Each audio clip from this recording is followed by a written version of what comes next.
Okay, I know the answer to this question, but I just have to ask. Is there anybody here who was born in Italy or who grew up with somebody from Italy? I know the Kijijis are here. We have Nana Gagliano. We're so honored to have an Italian grandmother here. Okay, say it with me. Coraggio! Coraggio! Okay, do we have any Italian wannabes here? Maybe you like spaghetti and meatballs. Maybe you think pizza's a perfect four food group, right? Pizza for breakfast, pizza for lunch, pizza for dinner, pizza for snack. Ready? Say it with me. Coraggio. Coraggio. Oh, molto bene, molto bene. So why is coraggio so important? Well, I want to tell you a little bit about courage, which is coraggio in English. When I was 20 years old, I was halfway through my pre-med career. I was going to school right here at Aquinas College in Grand Rapids, Michigan. Went home for the summer, woke in the middle of the night, locked in a ball of pain. Went back a week after having blood tests to my family doctor. He walked in matter-of-factly and said, "You have rheumatoid arthritis." This might help the volume a little bit.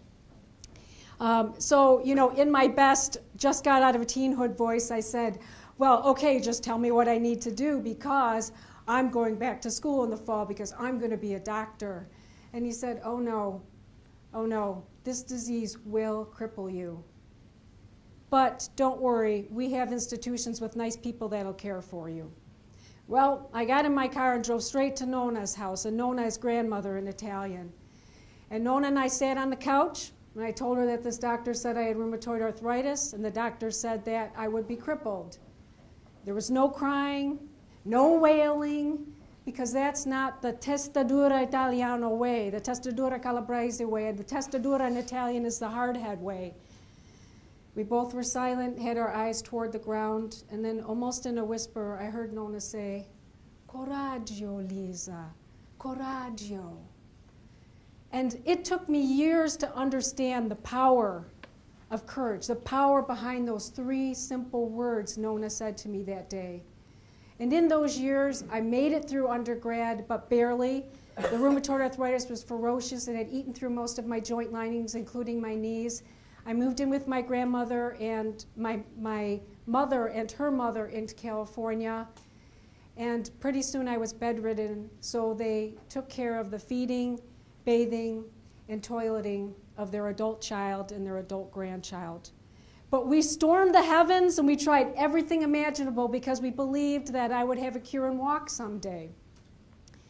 So I was getting better. I could wheel myself around in my manual wheelchair in our little apartment. I used the back of my heels and could wheel around a little bit. And Christmas was coming up and we were going to take a trip.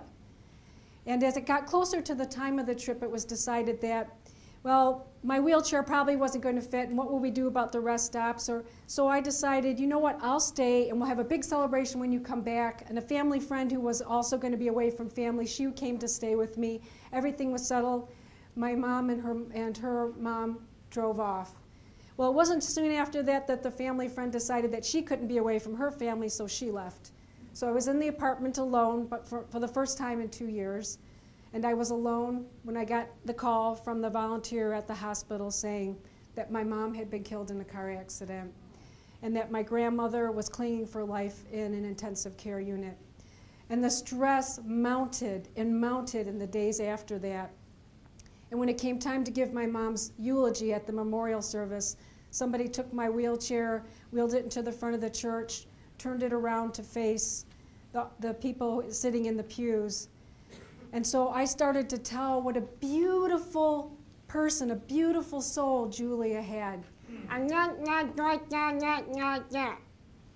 And I think people thought that I just got too emotional and it made my voice choke up. But I knew that it wasn't because I was emotional. After that, some friends took me to see the Rose Bowl, brought me in my wheelchair, staring down at the football field. The white yard lines turned to 2 white yard lines. I blinked as hard as I could, then went back to 1. Players get down in the 3-point stance. I'm watching. Where 1 player was, there's suddenly 2 players. Blinked as hard as I could, it came back. But I just kept dismissing it, saying it's all the stress of the past 2 weeks, that's what caused it. So a young gentleman asked me to go to lunch. Maybe perhaps we could talk about what's been happening with you. And so fortunately, we were going to go to one of those cafes in the San Fernando Valley. You know, they have the fruit smoothies, organic fruits in the smoothie and blended up. And I was trying to draw the smoothie up into the straw and into my mouth. And instead, it dribbled out of the corner of my mouth. I had lost most of the ability to chew and swallow and any facial control. And it was the humiliation in front of the very cute, nice Italian-American boy dribbling in front of him that made me call my rheumatologist. And when I was engaging in my pre-medical studies, I remembered seeing this small black and white picture, and it was Aristotle Onassis, and he had his eyelid taped to his forehead. And if for no other reason than that, I remembered that there was this little known neuromuscular disease. And sure enough, my rheumatologist called me back and said, "You're right, Lisa, you have myasthenia gravis." And boy, did that myasthenia gravis give me a hard time in the first several years. I was hospitalized shortly after, got plasmapheresis at least 3 times a week. But think about it. My only family in California were dead. I hadn't driven in at least 2 years. I hadn't even walked in 2 years. So they thought the best way for me to get plasmapheresis was to go to the nursing home across from the hospital. I would stay at the nursing home, and they could transfer me over to the hospital 3 times a week to get my plasmapheresis. And in that nursing home, when the nurses would take my call button and put it, they would rush out of the room and it would be left against the wall or something. They took away my voice. There were no phones in the room. There were no cell phones in those days. And they would leave the room, and they would have my wheelchair folded in the wall across the room. Well, they had just taken away my legs. And when they shut that door at night and it was dark and the cries of dementia from all the other residents there died down, it's then that the tormentors started. And I could see scenes from the accident flying across my mind. I had read the coroner's report, I had read the police report. And I just remember screaming out to God as loud as I could because He needed to help me, pull me out of the slimy hole that I was falling down deeper and deeper, and it was getting darker and darker. And in that still and dark, I heard in the back of my mind, "Coraggio, Lisa, coraggio." And I got it.